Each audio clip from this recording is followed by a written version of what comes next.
하나님 말씀은 창세기 43장 16절부터 34절까지입니다. 우리 함께 읽겠습니다. 창세기 43장 16절부터 마지막 절 34절까지입니다. 요셉은 베냐민이 그들과 함께 있음을 보고 자기의 청지기에게 이르되 이 사람들을 집으로 인도해 드리고 짐승을 잡고 준비하라.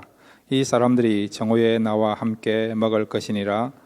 청지기가 요셉의 명대로 하여 그 사람들을 요셉의 집으로 인도하니 그 사람들이 요셉의 집으로 인도되매 두려워하여 이르되 전번에 우리 자루에 들어있던 돈의 일로 우리가 끌려드는도다.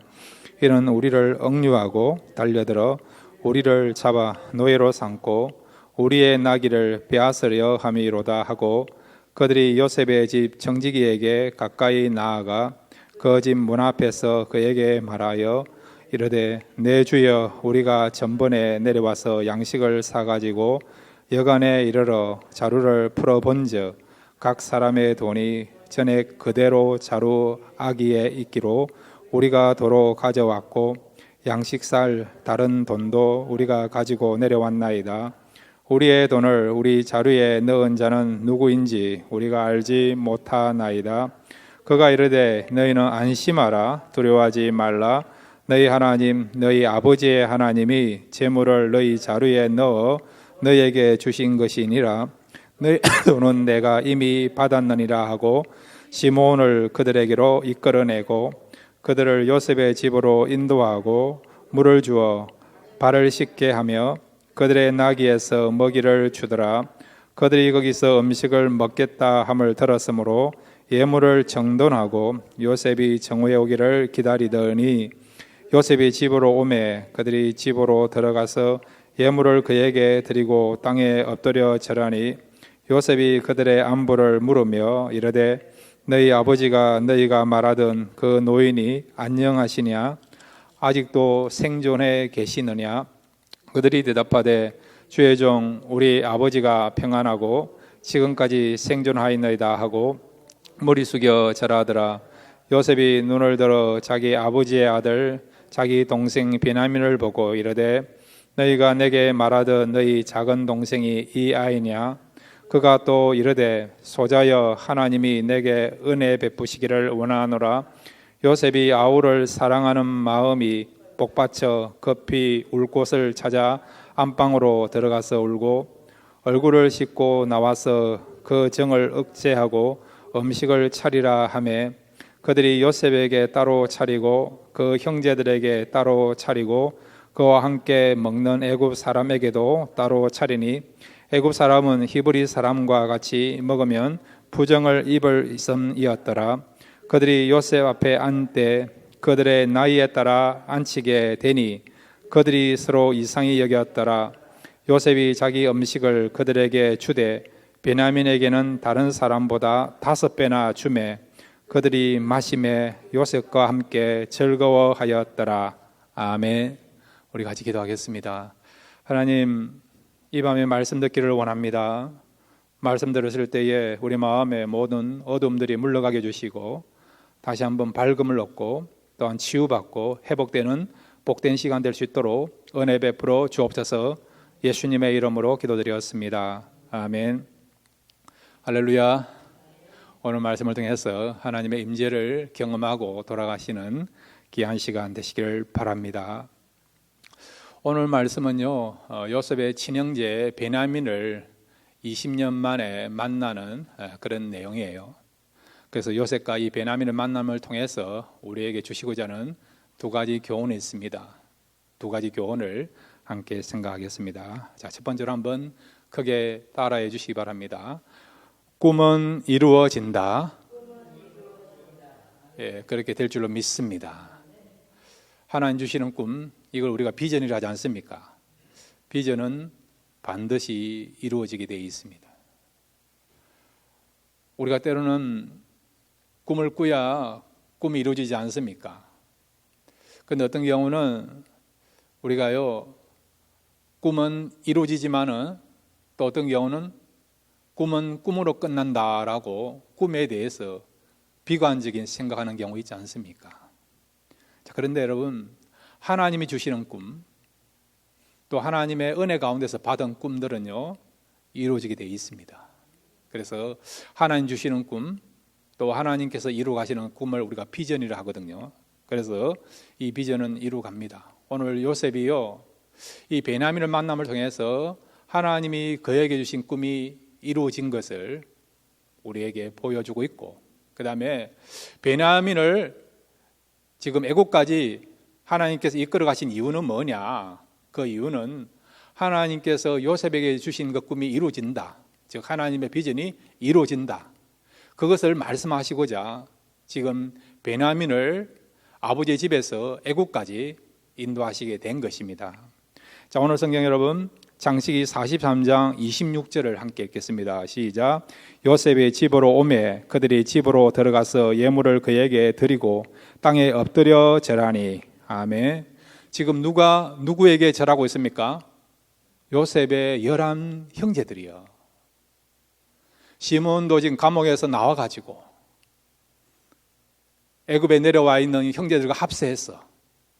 그리고 요셉의 친동생이 베냐민까지 합세한 가운데 11명의 형제들이 지금 누구 앞에 엎드려 절합니까? 요셉 앞에 엎드려 절하는 거예요. 어디서 본 내용 아닙니까? 창세기 여러분 37장 6절과 7절에 보면 하나님께서 요셉 나이 17세 때 아버지 집에 있을 때에, 가나안 땅에 있을 때에 하나님께서 요셉에게 주신 꿈에 대한 내용이에요. 그 꿈이 지금 애굽에서 이루어지게 된 것을 보게 되는 겁니다. 창세기 37장 6절과 7절 함께 읽겠습니다. 시작. 요셉이 그들에게 이르되 청하건대 내가 꾼 꿈을 들으시오. 우리가 밭에서 곡식단을 묶더니 네 단은 일어서고 당신들의 단은 네 단을 둘러서서 절하더이다. 아멘. 지금 11 곡식단이요, 요셉의 곡식단을 향하여 절을 하는 그 꿈을 그가 17세 때에 아버지 집에 있을 때에 꾼 꿈이에요. 이 꿈은 하나님이 요셉에게 주신 꿈입니다. 이 꿈에 대한 해석은 뭐냐? 요셉이 형제들보다 더 높은 자가 될 거라는 거죠. 더 높은 자가 되어서 가족을 구원하고, 그 다음에 그의 가족이 이제는 한 가족으로 한정되는 것이 아니고 이 가족이 큰 민족이 되어서 앞으로 하나님의 구원의 역사를 위해서 귀하게 쓰임받게 된다. 그 구원의 역사를 위해서 귀하게 쓰임받는 사람이 될 것이다. 그런 의미를 가지고 주신 꿈이 바로 하나님께서 요셉에게 주신 꿈이란 거예요, 여러분. 그런데 이 꿈이 지금 애굽에서 이루어지게 된 것입니다. 그래서 43장 26절에 형제들이 요셉 앞에 나와서 절을 하는, 그래서 꿈이 실현되는 것을 우리가 보게 되는 것이죠. 이와 같이 하나님께서 우리에게 꿈을 주신다 한다면, 그 꿈을 받았다 한다면 그 꿈은 이루어지게 될 줄로 믿습니다. 여러분이 살아있는 당대에 이루어질 수 있고, 아니면 여러분이 세상 떠난다 하더라도 여러분의 다음의 세대를 통해서, 자녀들을 통해서, 후손을 통해서도 하나님께 주신 이 비전, 이 꿈은 이루어지게 될 줄로 믿습니다. 자, 그렇다고 한다면 여러분, 우리가 꿈을 꿔요. 그러면 모든 꿈들이 다 이루어지느냐? 그렇지는 않죠, 여러분. 어떤 사람은요, 꿈을 이야기해 보니까 로또에 당첨되는 것이다, 그런 이야기를 하는 사람이 있더라고요. 실제로 LA에서 있었던 이야기예요. 어떤 교회가요, 교회 땅을 사놓고 건축을 했는데 건축비가 없는 거예요. 거의 몇백억 들어가는 그런 어떤 건축비가 필요한 가운데 있었습니다. 이 실제 일어난 이야기예요. 그래가지고요, 교회 사역자하고 장로님들이 모여서 회의를 한 거예요. 어떻게 하면 교회 건축을 위해서 건축비를 마련할 것인가. 그랬더니 어떤 분이 제안을 한 겁니다. 그러면 우리 교회에 로또의 전문가들을 다 소집해가지고 그분들 하여금 로또에 당첨되어서 만약에 거기에서 당첨 금액이 나오면 그거 가지고 건축헌금을 하면 되지 않겠느냐고 제안을 한 거예요. 근데 어떤 분들이 그 이야기를 듣고 일리가 있다고 했는데 최종적으로 부결되었습니다. 왜냐하면 만약에 로또에 당첨돼 가지고 그걸 가지고 교회 건축을 해서 교회 건축을 했다, 교회를 마련했다, 그러면 어떤 교회가 되느냐? 그 교회는 어떤 교회가 될까요? 로또 교회가 된다는 거죠. 로또 교회. 그래서 그냥 이야기로 끝나고 말았다는 그런 이야기가 있습니다. 여러분, 우리가 나름대로 어떤 소원을 가질 수 있습니다. 그렇지만 하나님이 꼭 들어주시는 소원이 있어요. 그 소원은 어떤 것일까요? 자, 여러분, 빌립보서 2장 13절, 여기에 분명하게 나와 있습니다. 빌립보서 2장 13절입니다. 함께 읽겠습니다. 시작. 너희 안에 행하시는 이는 하나님이시니 자기의 기쁘신 뜻을 위하여 너희에게 소원을 두고 행하게 하시나니. 아멘. 하나님께서 우리의 소원을 들어주세요.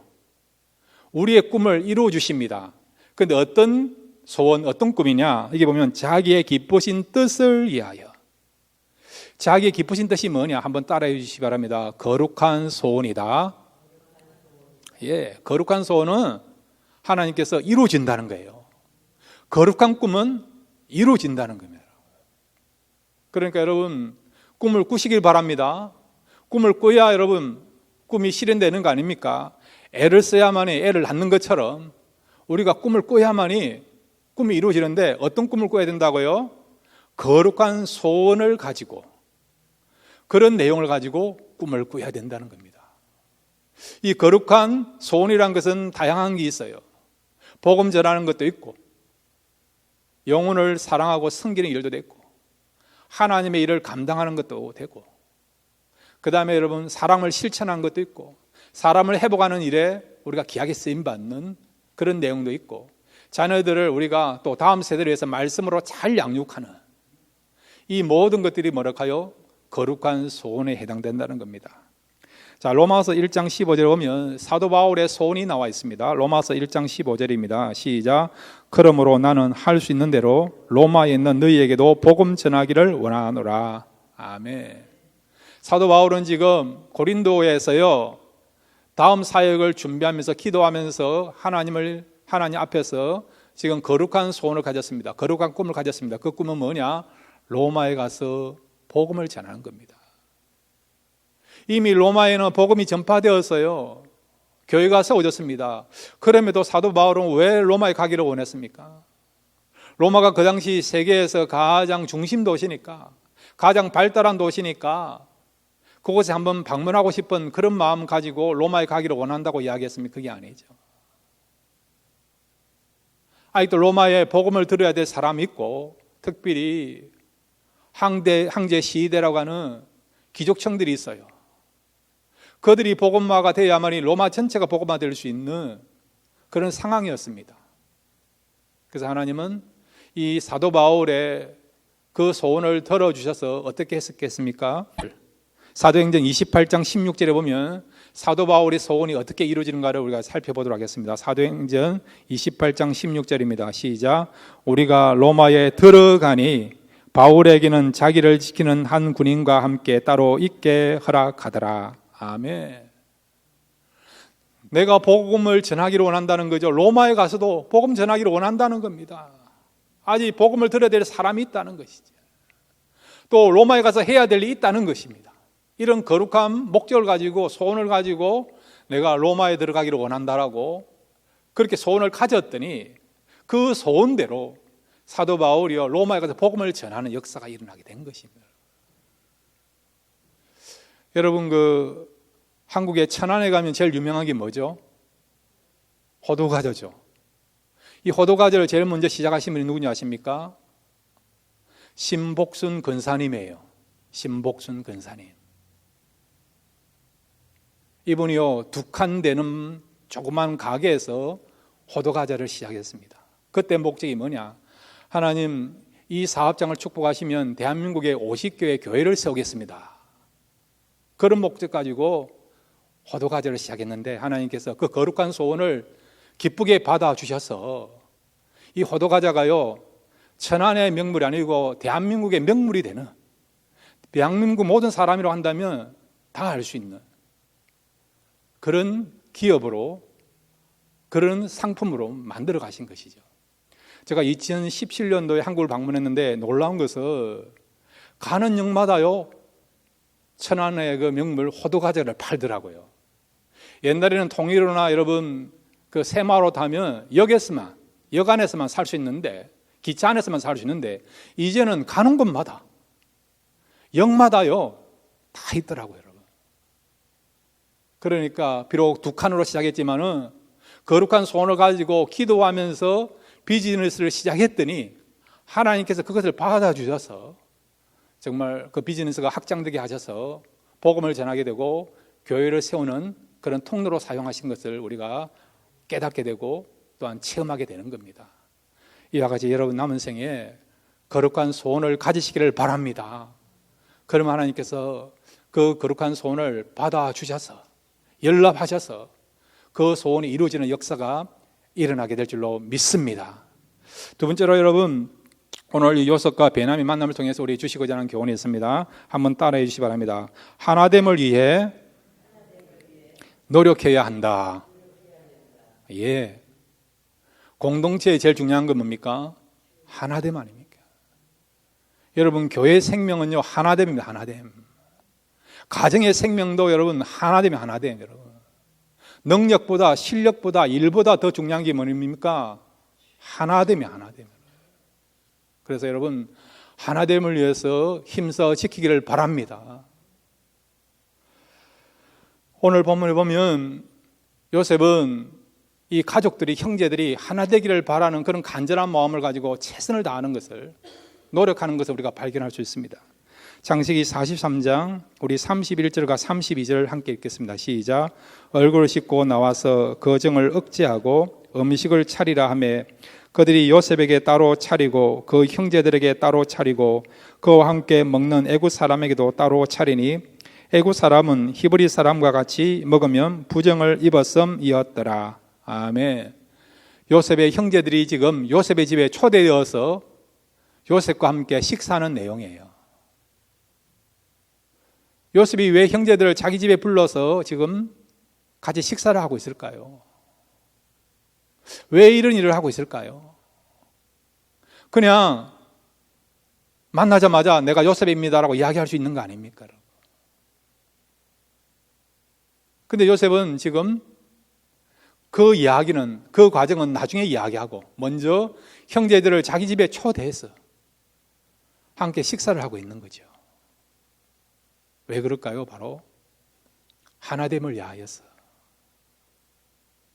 그것을 위하여서 요셉이 형제들을 식사 초대하였고, 그 다음에 식사를 하는 이 자리에서 어떤 일이 벌어졌느냐? 지금 당신들 앞에 있는 이 사람이 누구인가? 즉 그들의 형제 요셉인 것을 밝히게 되고,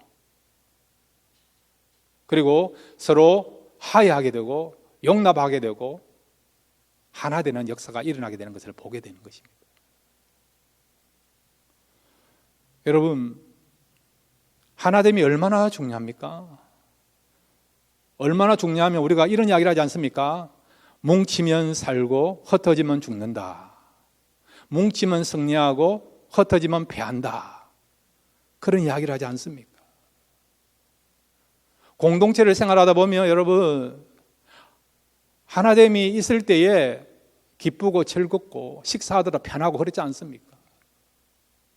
하나됨이 깨어지면요, 아무리 풍성한 음식이 나열되어 있고 진수성찬이 펼쳐져 있다 하더라도 얼마나 불편합니까? 이렇게 하나됨이 얼마나 중요합니까? 가정에서도 하나되지 못한다, 가족이 하나되지 못한다 그러면 여러분, 가정 안에서 행복이 없잖아요. 여러분, 된장찌개 하나를 먹다 하더라도 가족원들이 서로 하나 되어서 사랑하고 신뢰하고 기쁨이 있으면 얼마나 즐겁게 식사할 수 있는 거 아닙니까? 사람들이 모였을 때 하나됨이 얼마나 소중하고 그것이 또 생명인 것을 알고 있지 않습니까? 근데 하나 되기 위해서는 여러분 그냥 되는 게 아니고요, 노력이 필요하다는 거죠. 우리가 하나됨에 대해서 세 가지 어떤 의견이 있어요. 첫째는 하나됨을 위해서 최선을 다해 노력하는 사람이 있습니다. 어떻게 하든 간에. 두 번째는 뭐냐?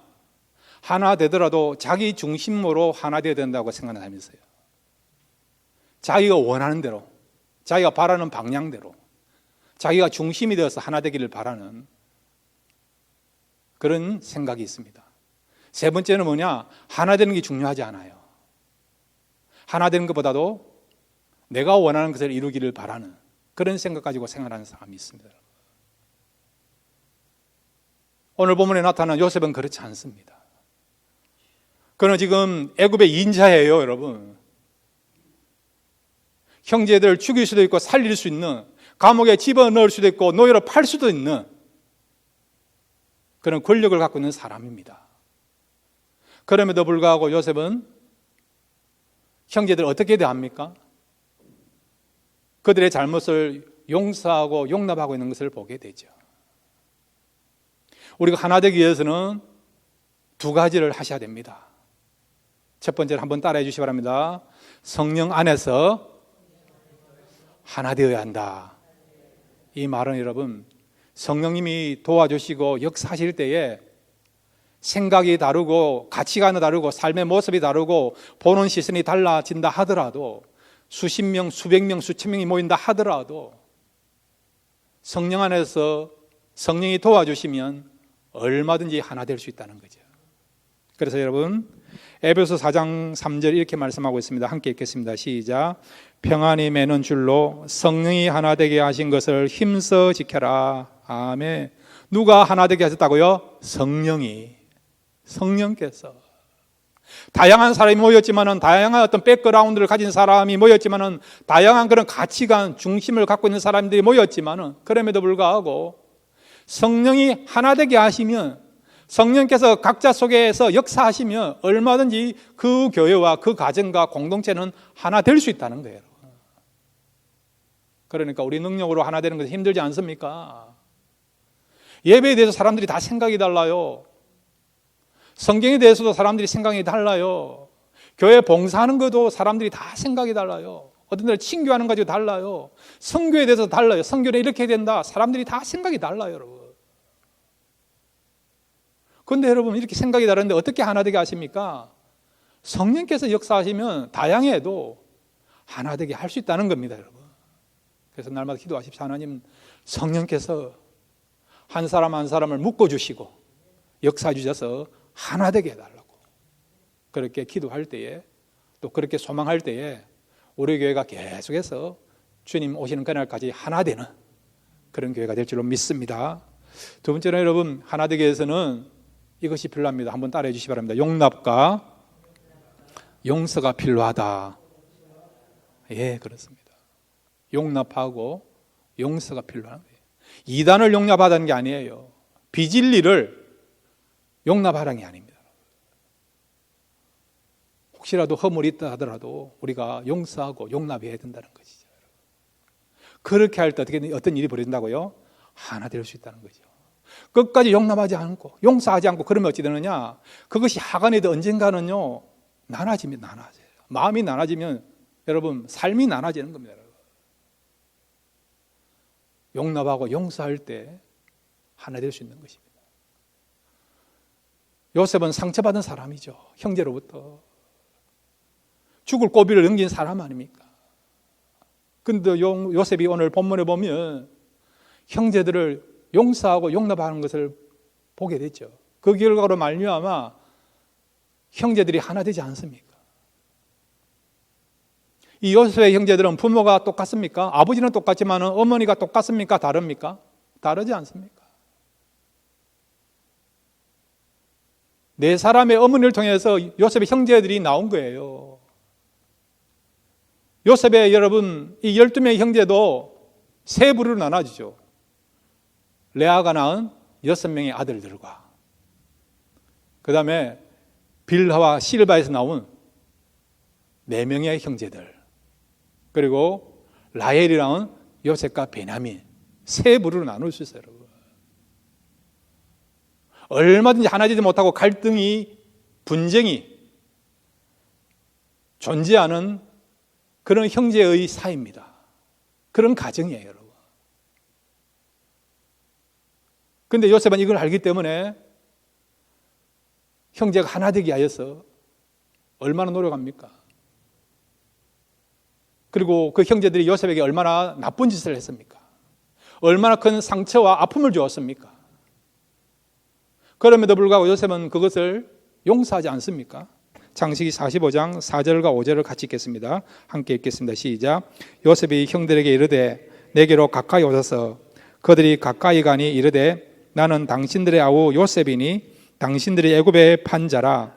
당신들이 나를 이곳에 팔았다고 해서 근심하지 마소서. 한탄하지 마소서. 하나님이 생명을 구원하시려고 나를 당신들보다 먼저 보내셨나니. 아멘.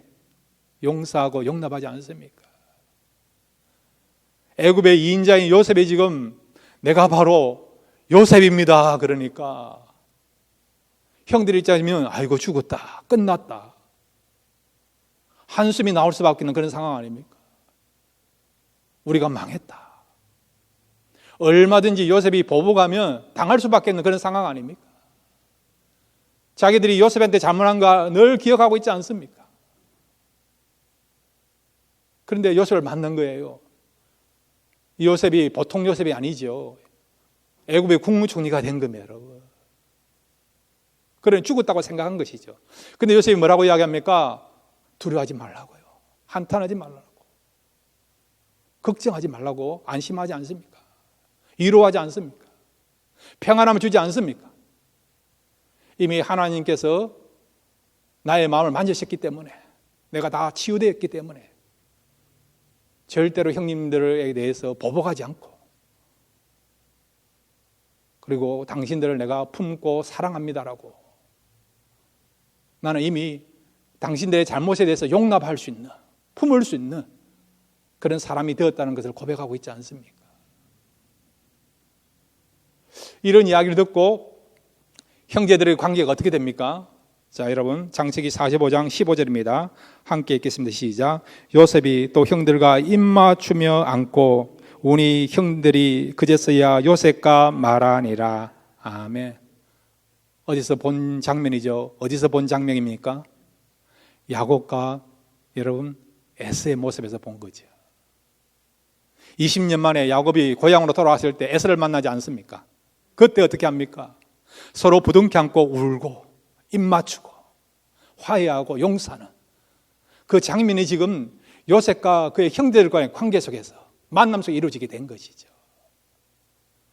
요셉이 용서하고 용납했더니 원수 관계가 아니고요, 형제 관계가 되는, 서로 신뢰하고 사랑하는 관계가 이루어지게 된 것입니다. 그래서 결국 이 형제들이 어떻게 됩니까? 자, 여러분, 창세기 46장 6절과 7절 같이 읽겠습니다. 시작. 그들의 가축과 가나안 땅에서 얻은 재물을 이끌었으며 야곱과 그의 자손들이 다 함께 애굽으로 갔더라. 이와 같이 야곱이 그 아들들과 손자들과 딸들과 손녀들 곧 그의 모든 자손을 데리고 애굽으로 갔더라. 아멘. 여기 다 함께란 말과 그의 모든 자손에 집중하십시오.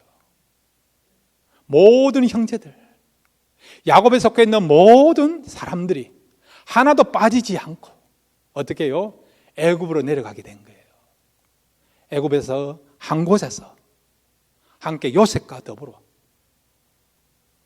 생활하는 일이 일어나게 된 것이죠. 만약에 형제들 가운데 아직도 마음에 그런 어떤 두려움이 있다 한다면, 요셉이 나를 용서하지 않았다, 그런 두려움이 있었다 한다면 애굽에 내려가겠습니까? 애굽에 내려간 것을 피하려고 했겠죠. 머뭇으려고 했고 가나안 땅에 남아있을 것이라는 거죠. 에서와 야곱은 어떻게 되었습니까? 형제임에도 같이 살지 않잖아요. 나눠지 살고 있지 않습니까?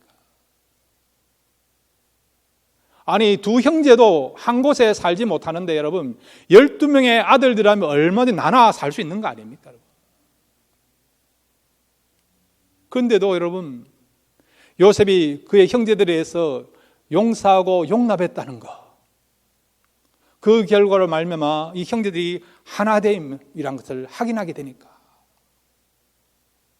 야곱에 섞여 있는 모든 자녀들이 한 사람도 빠지지 않고 한 마음이 되어서 하나 되어서 애굽에서 내려가서 하나님의 뜻을 이루고 하나님의 언약을 성취하는 그런 가정으로 나아가서는 그런 민족으로 쓰임받게 되는 것을 보게 되는 것이죠. 이런 요셉의 헌신과 형제들을 향한 용서하는 마음, 용납하는 마음이 있었기 때문에 하나 되는 역사가 일어나게 된 것입니다. 사랑하는 성도 여러분, 하나 되면 때로는 우리가요 희망상황으로 생각할 수 있지만 그렇지 않습니다. 성령 안에서 우리가 얼마든지 하나 될 수 있고, 우리가 용서하고 용납할 때에 우리 교회는 하나 되는 교회가 되어서 하나님께서 우리에게 허락하시고 맡기신 그 놀라운 사명을 감당하는 그런 아름다운 교회로 우뚝 서게 될 줄로 믿습니다. 하나됨을 위하여 노력하고 최선을 다할 수 있는 그런 저와 여러분 되시기를 주님의 이름으로 축원드립니다.